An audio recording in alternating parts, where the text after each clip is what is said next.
L'exposition retrace mes recherches de ces 3 dernières années. Il y a 2 grands dessins sur papier au crayon graphite qui accueillent le visiteur. C'est une plongée dans un jardin, un espace végétal. Ce sont des portions de territoire aux frontières indéfinies, des paysages ébauchés mouvants. Le dessin me permet de trouver d'autres chemins, des redécouvertes. Il est mon principal outil avec le crayon gris, tout simplement. Après, j'ai découvert l'utilisation du papier carbone. D'abord, le noir, où je dessinais à l'aveugle. Le dessin s'imprimait sur ma feuille blanche par le transfert du carbone. Surprise du dessin, finesse du trait tracé par une pointe de métal noir intense. J'obtiens une infinie variété de valeurs. La manière noire n'est pas loin.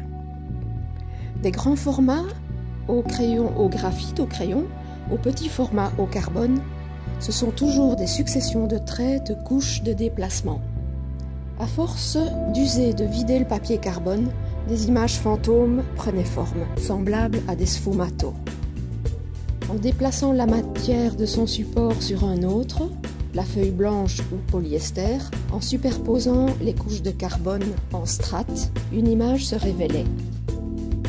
La matière ôtée du carbone pour réaliser le dessin, la matière déposée, me restait cette matrice dense, passant du noir au gris, à la limite de la déchirure, telle une peau qui se tord.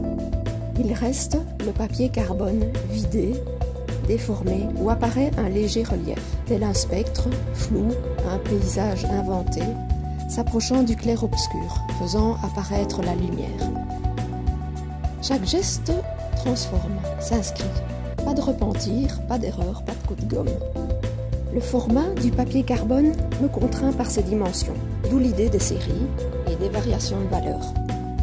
J'ai utilisé différentes couleurs de carbone. Le blanc a été déposé sur une feuille de polyester, blanc sur blanc, à la limite de la visibilité.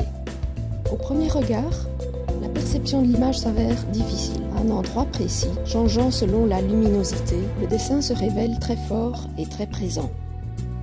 Pour les rouges, je suis partie de l'idée de l'explosion, d'une image arrêtée d'une extrême douceur, mais à l'origine d'une violence inouïe. Image pleine page, avec plusieurs couches de carbone rouge, mais passant du rose au rouge vif.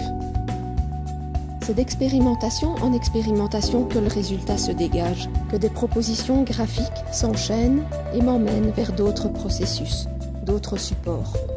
Mais en réalité, le geste reste très concret. Il n'y a pas de discours, de théorie, juste une pratique d'atelier, lente, du faire